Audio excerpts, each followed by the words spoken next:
अस्सलाम वालेकुम dear students. आज हम केमिकल प्रॉपर्टीज़ ऑफ एसिड्स के बारे में पढ़ेंगे। लास्ट टाइम एसिड और बेस के बारे में पढ़ा था, कॉन्सेप्ट्स वगैरह में के बारे में पढ़ा था। तो केमिकल प्रॉपर्टीज़ में आ जाएगा हमारे पास कि ये रिएक्शंस किन किन के साथ करते हैं जो एसिड जो हैं। तो पहला रिएक्शन है हमारा रिएक्शन विद मेटल्स के मेटल के साथ इनका कैसे रिएक्शन होता है। तो आपने इस सारे रिएक्शंस में करना ये है कि आपने रिएक्टेंट्स आपने याद रख लेने हैं और प्रोडक्ट्स अपनी याद रख लेनी है कि क्या क्या बनती हैं वहाँ पे, तो फिर ये काम आसान हो जाएगा हमारे लिए।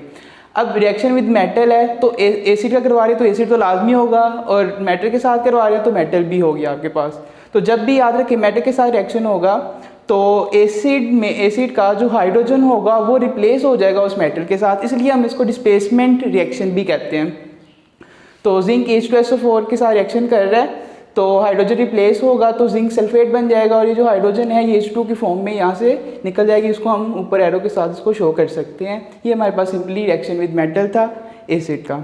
सेकंड हमारे पास है reaction with carbonates and by carbonates. अब कार्बोनेट असल में CO3 को कहते हैं, कार्बोनेट आयन जो है आपके पास, और बाई कार्बोनेट जो है वो CO3 के साथ H लग जाता है, उसको हम बाई कार्बोनेट कहते हैं। तो जब उसके साथ रिएक्शन होगा तो देखते हैं हमने कार्बोनेट जो लिया है वो कैल्शियम कार्बोनेट, और जो हमने एसिड लिया है वो HCl है।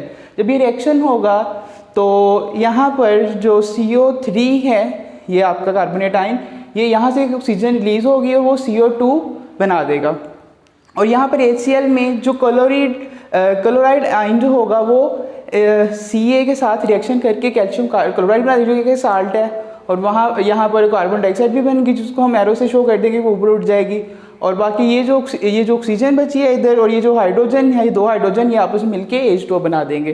तो जब भी कार्बोनेट के साथ रिएक्शन होगा तो दो चीज़ें मस्ट बनेगी आपके पास, एक कार्बन डाइऑक्साइड और दूसरी आपके पास H2O। सेकेंड हमारे पास बाइकार्बोनेट के साथ रिएक्शन है तो उसमें भी बिल्कुल सिंपल ही हमारा काम है। NaCO3 सोडियम बाइकार्बोनेट का रिएक्शन करवा रहे हैं हम सल्फ्यूरिक एसिड के साथ। तो रिएक्शन कैसे होगा कि सोडियम जो है वो SO4 के साथ रिएक्ट कर लेगा, और यहाँ पर जो CO3 है यहाँ से एक ऑक्सीजन निकलेगी और CO2 आपके पास कार्बन डाइऑक्साइड बन जाएगी, और बाकी जो बचेंगे ये हाइड्रोजन है, ये इधर 2 है इसलिए मतलब इसका मतलब ये 2 हाइड्रोजन है, इधर 2 हाइड्रोजन आपके पास, इधर भी 2 हाइड्रोजन है यहाँ पर, और एक ऑक्सीजन भी यहाँ से रिलीज हुआ है, तो वो वहाँ पर आपके पास H2O बना देंगे। आपके पास 2 मॉलिक्यूल्स बनेंगे, तो इधर भी ऑक्सीजन के 2 जो निकले थे आपके पास एटम से। ये आपके पास सिंपली कार्बोनेट और बाइकार्बोनेट के साथ रिएक्शन था। थर्ड हमारे पास है रिएक्शन विद बेस के एसिड जो है वो बेस के साथ रिएक्शन कैसे करते हैं। अब उसका तरीकाकार ये है कि एसिड को हमने लेना है, एक बेस लेंगे। अब अगर हम देखें तो ये सोडियम पॉजिटिव चार्ज होता है और ऑक्साइड नेगेटिव, इधर हाइड्रोजन पॉजिटिव और ये नेगेटिव, तो ये ऑपोजिट आयन जो हैं एक दूसरे के वो आपस में रिएक्ट करेंगे। तो सोडियम जो है वो क्लोराइड आयन के साथ रिएक्शन करेगी, और जो वाटर है आपके जो हाइड्रोजन है वो OH के साथ रिएक्शन करके H2O बना देगा। तो बेस के साथ जब बेसिक रिएक्शन होता है तो 2 चीज़ें मस्ट बनती हैं आपके पास, एक सॉल्ट बनता है, दूसरा वाटर बनता है। तो इसको हम न्यूट्रलाइजेशन रिएक्शन भी कहते हैं, वो इसलिए कि एसिड और बेस के साथ जब रिएक्शन होता है तो एक न्यूट्रल चीज़ बनती है सॉल्ट, जो कि ना एसिड होती है ना बेस होती है, इसलिए इसको न्यूट्रलाइजेशन रिएक्शन भी कहते हैं। फोर्थ वन हमारे पास रिएक्शन विद सल्फाइड्स एंड बाईसल्फाइड है। सल्फाइड हम कहते हैं जिस तरह कार्बन कहते हैं CO3 को, सल्फाइड हम कहते हैं SO3 को। तो हमने ये जो सल्फाइड लिया है वो कैल्शियम सल्फाइड ली है, और जो एसिड लिया है वो HCl है। जब ये रिएक्शन होगा तो वही सेम तरीके से SO3 है, इसमें ऑक्सीजन निकलेगी और वो SO2 गैस में कन्वर्ट हो जाएगी, एरो से हमने इसको शो किया वो उड़ जाएगी। और ये जो ऑक्सीजन है, ये जो हाइड्रोजन इधर से निकलेंगे डिस्प्लेस होके, वो इस ऑक्सीजन के साथ रिएक्शन करके वाटर बना देंगे, और जो Cl और कैल्शियम मिले जो बाकी रह गए वो आपस में रिएक्शन करके सॉल्ट बना देंगे। बाईसल्फाइड का भी यही है कि जिस तरह बाइकार्बोनेट में शुरू में आ रहे थे इसमें भी H आ जाएगा। Na सोडियम बाईसल्फाइड लिया हुआ है, जब इसका रिएक्शन करवाएंगे बिल्कुल सेम तरीके से रिएक्शन है, SO2 और H2O बनेगी और एक सॉल्ट बनेगा आपके पास, इसको आप अच्छे से देख लेना। फिर हमारे पास सल्फाइड के साथ रिएक्शन है कि सल्फाइड ऐसे कंपाउंड को कहते हैं जिनमें हमारे पास सल्फर होती है। तो हमने ये आयरन सल्फाइड ली है, फेरस सल्फाइड भी इसे कह सकते हैं, सल्फर के साथ रिएक्शन करवाया है, तो यहाँ पर भी सेम तरीके से काम होगा कि डिस्प्लेसमेंट होगी, जो H2O है वो S के साथ मिल जाएगी और FeSO4 आपस में मिल जाएंगे, और ये जो H2 है एस गैस है, हाइड्रोजन सल्फाइड गैस, ये उड़ जाएगी वहाँ पे। ये हमारा सिंपली था केमिकल प्रॉपर्टीज़ ऑफ एसिड्स। अब नेक्स्ट हमारे पास है यूजेस ऑफ एसिड्स हैं। इसमें 5-6 एसिड उसने बताए होंगे, sulphuric acid, hydrochloric acid, Nutrich acid, लेकिन जो इंपॉर्टेंट है वो आपने देख लेने हैं। बेंजोइक एसिड है, एसिटिक एसिड है, इसमें ये बताएगा कि ये फूड प्रिजर्वेशन में यूज़ होते हैं, खुराक को महफूज करने के लिए। एसिडिक एसिड भी यही है। फिर वो ये भी बात करेगा कि जो डंग होता है, शहद की मक्खी जो है, उसको स्टिंग भी कहते हैं, उसको क्योर करने के लिए भी हम इसको यूज़ कर सकते हैं एसिडिक एसिड को। नेक्स्ट हमारे पास है केमिकल प्रॉपर्टीज़ ऑफ बेसिस। जिस तरह हमने ये केमिकल प्रॉपर्टीज एसिड्स की हैं, बिल्कुल सेम तरीके से रिएक्शंस हैं। पहला रिएक्शन देख लेते हैं, रिएक्शन विद एसिड। हमने ये यहाँ पे ये किया था कि एसिड का बेस के साथ रिएक्शन करवाया था, और यहाँ पर ये एसिड है, इसका बेस के साथ रिएक्शन करवा देंगे। तो बिल्कुल सेम तरीके से मैंने बताया था कि जब एसिड और बेस का रिएक्शन होगा तो वाटर और साल्ट वहाँ पे बनेगा। यहाँ पर हम जो एसिड ली है वो सल्फ्यूरिक एसिड है, और जो बेस है वो पोटाशियम हाइड्रोक्साइड है। जब ये रिएक्शन होगा तो OH जो है वो H के साथ रिएक्शन करेगी, हाइड्रोजन के साथ वाटर बना देंगे वहाँ पे। ये पोटाशियम और सल्फेट आयन जो हैं वो आपस में रिएक्शन करके साल्ट बना देंगे, पोटाशियम सल्फेट वगैरह। ये सिंपली था आपका, इसको न्यूट्रलाइजेशन भी कहते हैं, क्योंकि ये बिल्कुल सेम है। आप इसकी जगह आप ये रिएक्शन भी लिख सकते हैं, ये आपकी मर्जी है। अब आगे है reaction with ammonium salts. Ammonium salts क्या है आपके पास, इसमें अमोनिया आयन ज़रूरी है, NH4 जो है उसके साल्ट्स वगैरह होंगे, NH4 के साथ कुछ भी आ सकता है। हमने यहाँ पे क्लोरीन लिया हुआ, तो उसको हम पढ़ेंगे अमोनियम क्लोराइड, और उसका जो बेस हमने चूज़ की है वो सोडियम हाइड्रोक्साइड है। जब ये रिएक्शन होगा यहाँ पर भी H निकलेगा, वहाँ पे अमोनिया गैस बनेगी। फिर आपके पास ये जो H निकला है ये OH के साथ रिएक्शन करके H2O बनाएगा, और बाकी जो चीज़ें बच जाएंगी सोडियम क्लोराइड वो आपस में मिलके वो साल्ट बना देंगी। थर्ड में है प्रेसिपिटेशन हाइड्रोक्साइड। ये इंपॉर्टेंट है, ये लॉन्ग भी आता होता है अलहदा से, कि जब रिएक्शन होता है बेसिस का सॉल्ट के साथ तो वहाँ पर प्रेसिपिटेट बनते हैं। प्रेसिपिटेट का मतलब है रसूब बन जाना किसी, जब रिएक्शन करवाने के दौरान जो चीज़ हमारी सॉलिड फॉर्म में वो ऊपर आ जाए, जो ऊपर तैर रही होती है, हम उसको रसूब कहते हैं, उसको इंग्लिश में हम प्रेसिपिटेट भी कहते हैं। इसलिए इसका नाम है प्रेसिपिटेशन हाइड्रोक्साइड, कि वहाँ पर जो हाइड्रोक्साइड्स बनते हैं वो प्रेसिपिटेट होकर सोल्यूशन से बाहर आ जाते हैं। तो इनमें आपने क्या करना है, रिएक्शन याद करने हैं आपने। सिंपली सब में तो सोडियम हाइड्रोक्साइड है, बस ये आपने याद करना है कि साल्ट हमने कौन सा रिएक्शन करवाना है।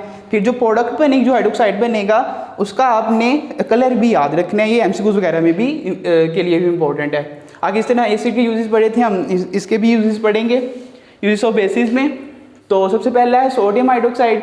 ये हमारा सोप इंडस्ट्री वगैरह में यूज़ होता है। मेजर यूजेस मैंने लिखे हुए हैं। कैल्शियम हाइड्रोक्साइड है, ये हमारा ब्लीचिंग पाउडर वगैरह में यूज़ होता है।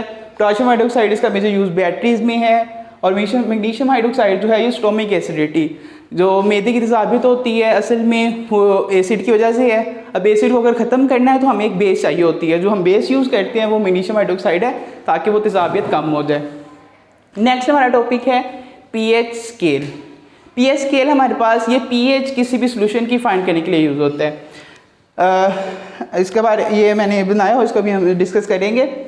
तो pH स्केल जो है वो मैंने अभी बता दिया कि ये pH फाइंड करने के लिए होता है। तो हम पहले देख लेते हैं कि pH होती क्या है। pH असल में सिंपली हाइड्रोजन आयंस की किसी सोल्यूशन में कंसंट्रेशन को ही कहते हैं, लेकिन एक कंडीशन के साथ। कंडीशन क्या है कि हमने उस जो हाइड्रोजन कंसंट्रेशन है उसका नेगेटिव लॉग भी लेना है। अब इसका फ़ायदा क्या होगा मैं अभी आपको एक्सप्लेन कर देता हूँ।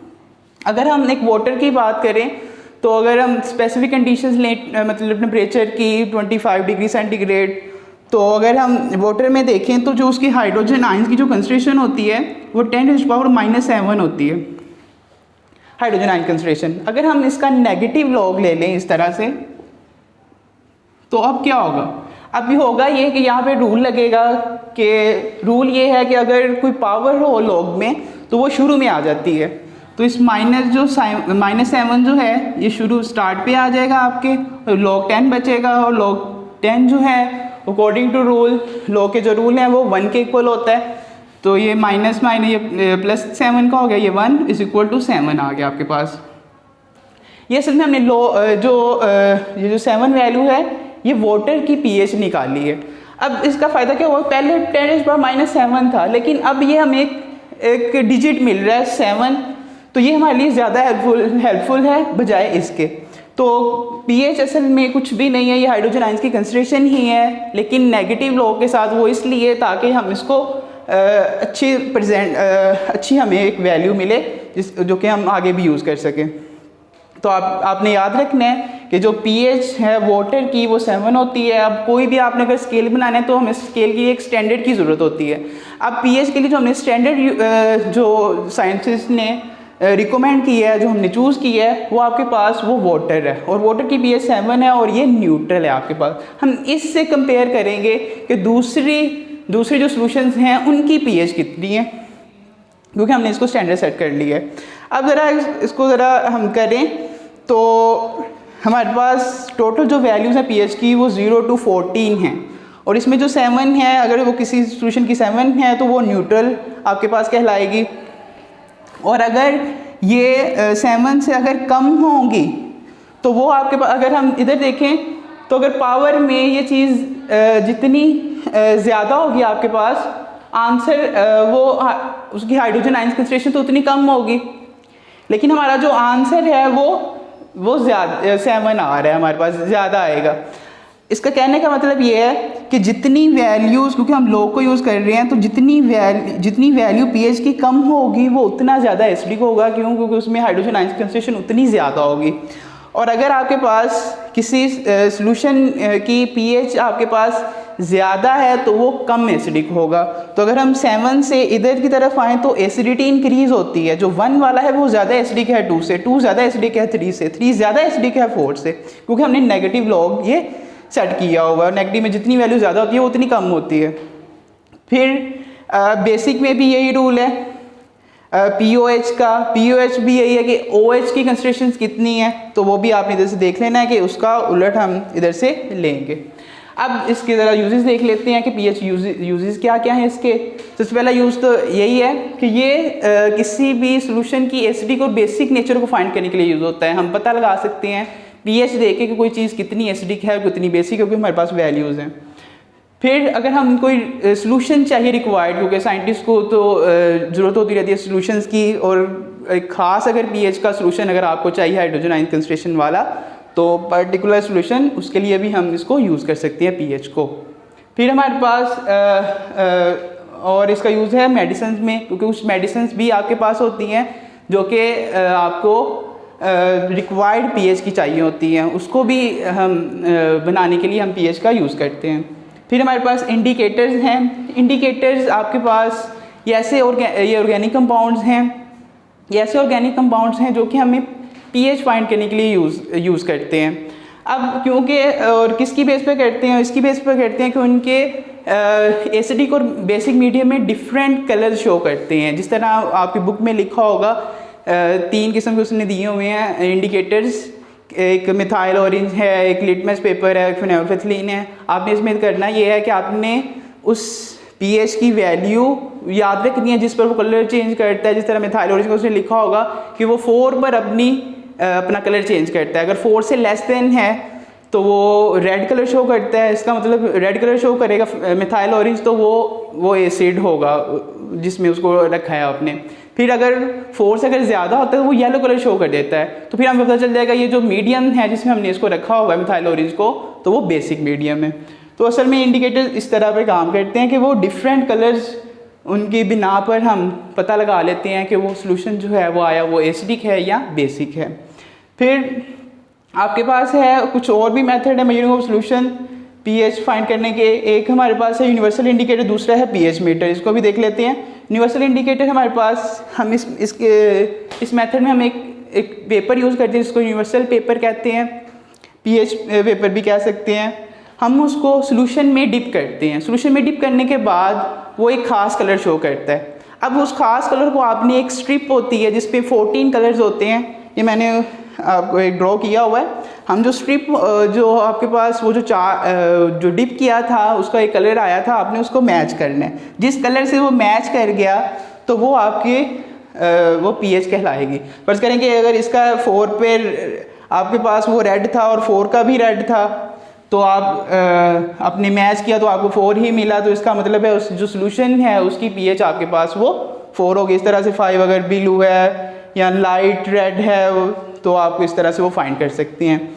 अब दूसरा आपके पास है पीएच मीटर, इसकी भी ज़रा देख लेते हैं। इसमें यह है कि हम एक मीटर यूज़ करते हैं और वहाँ पर एक इलेक्ट्रोड जो है वो निकल रहा होता है, उसको हम डिप करते हैं एक सोल्यूशन में जिसकी हमने पीएच फाइंड कर ली है, तो वो उसके हिसाब से ये मीटर पे वो रीडिंग शो कर देता है। एक नीडल से हम इधर वैल्यूज लिखी होती हैं 0 1 2 3, तो हम उससे रीड आउट कर सकते हैं। आजकल डिजिटल भी आ चुके हैं, हम उससे भी फाइंड कर सकते हैं उसको।